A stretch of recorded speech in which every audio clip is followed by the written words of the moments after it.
This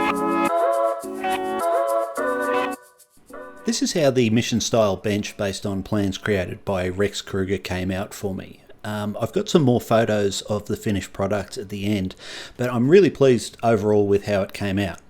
It wasn't though without some degree of drama due exclusively to some errors on my part. In this video I don't want to show you how I built it because you'd watch Rex's channel if you want to see that, and I'll put the link for it in the description below. Instead, I wanted to show you the mistakes that I made, how they were overcome, or at least hidden, and the variations to the design that I went with. These variations weren't really by choice exactly, but more by necessity because I was missing a couple of key ingredients. In short, every error I made had a compounding effect later in the build. Some people would say that mistakes are all part of the fun, but these days people say a lot of things. A little background on my setup for this project that wasn't a mistake, but required a little variation. I didn't have any timber in the shed that had the 11-inch width that was required, and nor did I have enough hardwood pieces of a length that I could do a glue up on. So working with what I had enough of, I used a piece of recycled Oregon, or Douglas fir as it's sometimes known, and decided to hope for the best. I did a hand-carved stool previously out of Oregon, and it's held up well, so I was okay with the choice even if it wasn't my preference and not really following along with the plans. This is the reason why the board that you're looking at here is looking a bit on the rough side. The grain on each side of the glue-up pieces are running in opposite directions, so I rough planed it by hand to get it nice and flat, but the surface overall was finished up with some 80 grit sandpaper, which worked out great.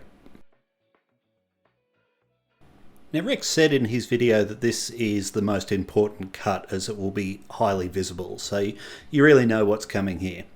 To deal with this appropriately, I ensure that I use a totally inappropriate pencil that I have given a cursory touch up with a Stanley knife, do a semi-freehand marking, and then when I realise that I have made the mark too deep into the wood, scribe another thick lead line such that it leaves me the best part of a ½ centimetre of leeway before I'm off the line. Gets a bit better though, because instead of using a good Japanese saw technique where I slope the saw to best follow the crayon mark of a line that I've drawn, I use a method that leaves me pretty much unsighted so that by the time I've missed the line and am drifting off, I can only tell at about the 2/3 mark.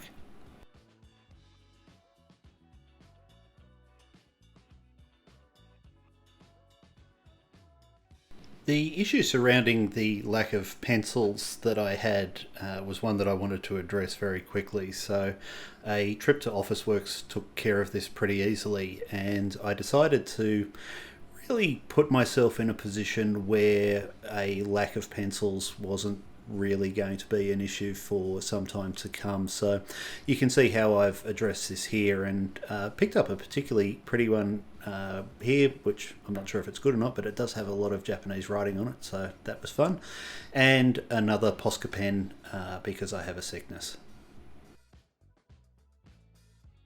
That's really problematic cut that I made, which sort of got well out of line. What the consequence of that meant is that once the apron was glued in, it's sitting well below the line of the leg, so was not going to look ideal. And as we've really found with some of these, well, it's the royal we, of course, to try and apportion blame slightly elsewhere. As I found, the little bit of getting out of square here, which is, down to skill level on my part, the missed cuts and also some of the gluing. Just sort of really just playing around with getting the squareness back under control to an extent that I can.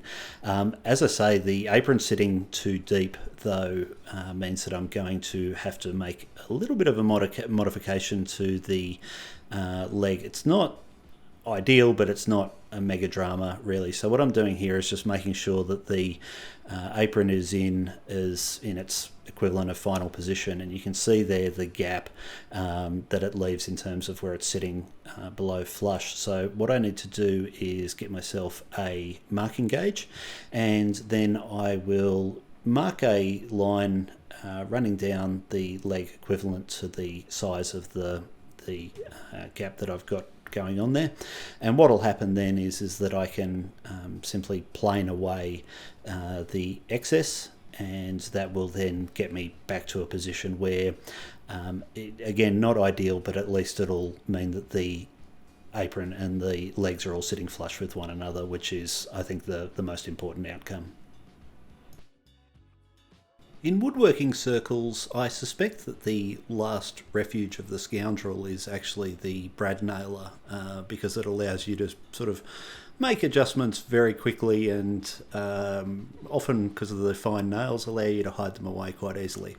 This wasn't quite that bad, but as I'd been planning to use exclusively glue at this stage of the game, I decided to cut some little panels to add in behind the front edges of the stool, and then use initially a clamp and then the brad nailer to actually just hold them in place there, essentially to stop the bench I should say, from racking and potentially weakening it. This again is because the idea was to hold the item together with glue.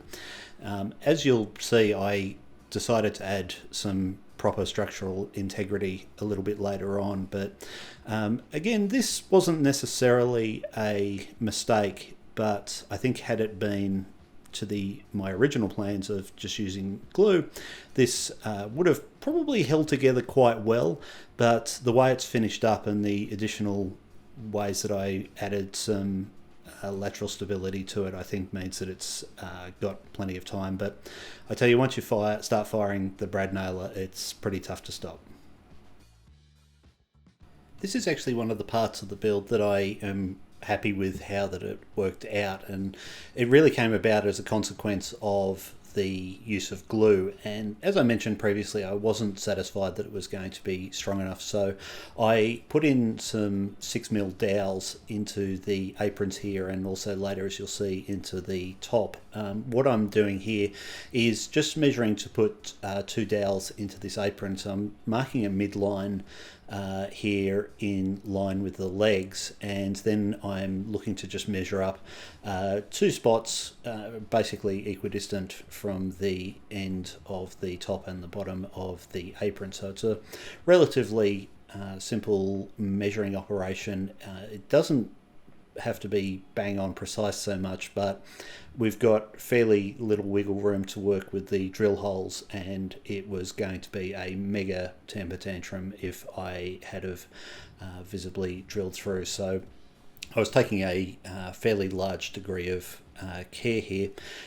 Naturally, as had been really the case with so many of the things with this build, I had actually misplaced my 6mm good quality drill bit, so had to find one of my poor quality ones, which works out slightly auspiciously or serendipitously as we get into here, and you'll see this in a moment. So right here I'm just marking a 4cm depth on the drill bit.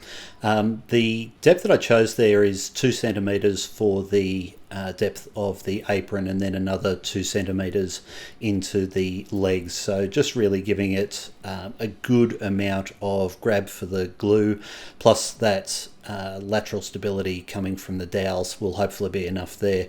Essentially, because I'm using just a freehand drill, every extra centimetre that I add is basically another centimetre to drift off line, which is less than ideal. So what I do here, and it's generally pretty successful, is I just put, or I was initially working with the speed square there. I think I transition soon to my combination square or an engineering square.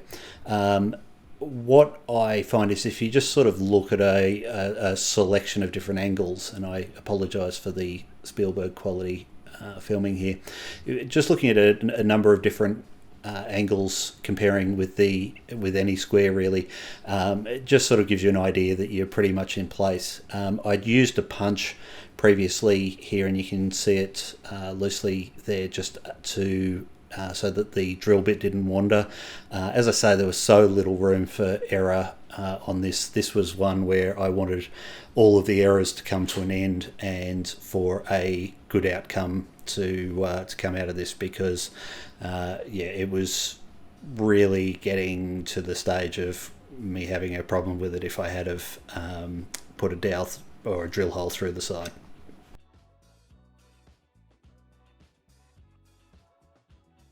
You can see here a few flecks of metal in the sawdust, and that actually came from the brad nails that I'd put in previously, so it was actually pretty good that it was a cheaper end drill bit doing the work on that one.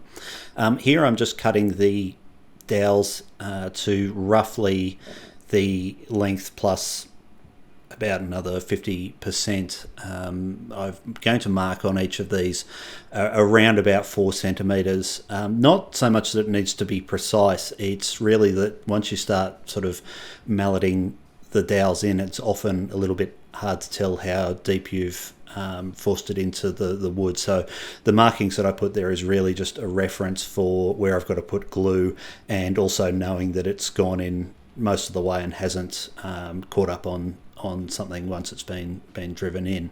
The way I've just dealt with this is just basically I want it to be a good fill of glue on this because it's going to be quite structural. So I just pour in a good press of glue and then just roll some around the upper part of the dowel to make sure that it's got a reasonable bit of coverage. Given that this is the first one, I'm not entirely sure how much is going to get squeezed out as it gets driven into the hole. There's sort of varying degrees of tightness of fit depending on how steady the drill hole being made was, but these generally went in pretty well. I snapped one by getting a little bit exuberant with the mallet there. All I did then was actually just drilled it out again and replaced another piece into there, so there was no particularly big drama. But I have to say this was one of the bits that I was really happy with how the dowels came out, primarily because they just gave a bit of a contrasting colour as the grain pops, as you'll see it later with the painting. The reason I didn't use nails actually was in Australia the sort of old style hand cut nails are gettable but not at a price I was really willing to pay. I had actually been going to glue, and then I got some upholstery tacks which kind of gave a oldie worldy look to it, but then decided to go with the dowels, which you'll see them completed momentarily.